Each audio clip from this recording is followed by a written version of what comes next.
Jason va être très protecteur quand je suis mal, que j'ai envie d'en finir avec la vie. Mais c'est déjà aussi arrivé que j'ai des voix qui me disent de lui faire du mal. Et malgré tout, il reste à mes côtés et il n'a pas peur. Et il me soutient beaucoup dans la maladie. Et il m'aide à combattre mes hallucinations en les ridiculisant. Par exemple, si j'entends des voix qui me disent tue-le ou fais-lui du mal, du coup, moi je m'imagine, je sais pas, un méchant en slip kangourou. Ou, en fait, il faut savoir qu'une hallucination, moi c'est ce que j'ai remarqué, c'est quelque chose qui se passe dans la tête avant tout. Donc en fait, c'est un travail à faire sur soi, mais en fait, c'est de tourner la chose au positif. Bonjour Ruth, lui c'est Jason. Elle c'est Camille. Et on est tous les deux atteints de schizophrénie. Et on s'aime. Ensemble depuis 5 mois, Camille et Jason se sont rencontrés grâce à une émission de télé dans laquelle Jason était venu parler de sa maladie. Ému par son témoignage, Camille l'a contacté sur les réseaux sociaux. D'abord meilleurs amis, ils sont tombés amoureux. Qu'est-ce qui t'a touché dans son témoignage, toi, Camille? Son courage qu'il avait. Parce que avec cette maladie-là, il faut beaucoup de courage. Et je me suis reconnue dans ce qu'il a raconté. À un moment de ma vie, je m'étais dit, j'aurais jamais de copine, je suis un con. C'est vrai que Camille, je suis content parce que je sais qu'elle va me comprendre. Et même si elle s'en rend pas compte, elle me soutient beaucoup parce que elle me fait confiance et moi je lui fais 100% confiance. Parfois, je suis pas assez courageuse et j'ai clairement envie de mourir. Mais je reste en vie pour Jason, pour mes parents, mon petit frère. Et parce que j'ai pas envie de leur faire du mal, mais parfois je suis pas courageuse. Ah mais tu l'es encore là. Jason a été diagnostiqué à l'âge de 11 ans.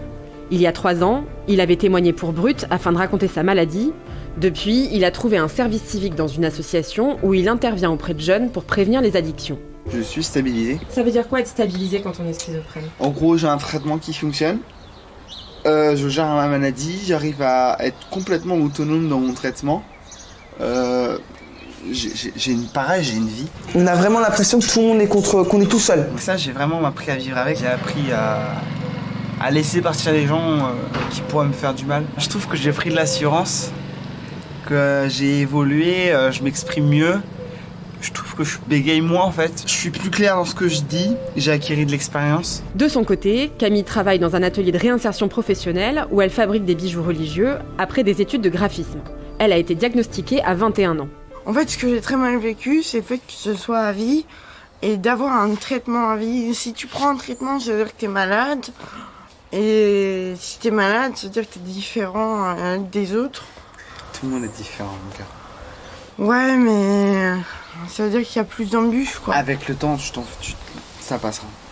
Ouais. Pour ma part, mes voix, elles me disent de me suicider. Des fois, je me vois pendue dans un coin de la pièce. La nuit, quand je suis dans mon lit, j'ai envie de m'arracher les bras et les jambes. Parce que j'ai des douleurs fantômes, en fait. Je fais des nuits blanches, je dors très mal. J'ai une entreprise très compréhensive par rapport aux arrêts de travail.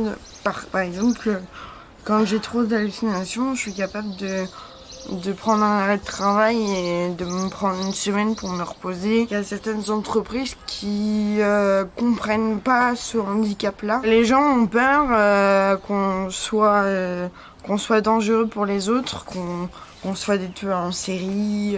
Selon l'INSERM, 600 000 personnes seraient atteintes de schizophrénie en France. Aujourd'hui, Camille et Jason ne vivent pas dans la même ville et ne peuvent se voir que le week-end. Ils aimeraient s'installer rapidement ensemble et même... Oui, on veut des enfants, surtout que moi j'avais 28 ans, donc j'ai pas trop envie de tarder. Honnêtement, je me sens prêt. Et si par exemple demain, elle venait à me dire je suis enceinte, honnêtement, tant mieux. Nous, on connaît notre maladie, donc on saura le repérer chez nos enfants si jamais il y a un problème. Après, c'est vrai qu'il y a une part d'hérédité. Mais peut-être que notre enfant aura jamais rien et il sera complètement stable. Ça serait des psychiatres. Faut vraiment s'accrocher à la vie, quoi. Parce que la vie, elle a tellement à apporter. Elle est dure, mais moi en tout cas, je trouve que ça vaut le coup. Le combat que j'ai fait, toutes les souffrances que j'ai eues, et je trouve qu'elles ont quand même un mérite parce qu'elles m'ont rendu plus fort. Le gros message, c'est faut garder espoir.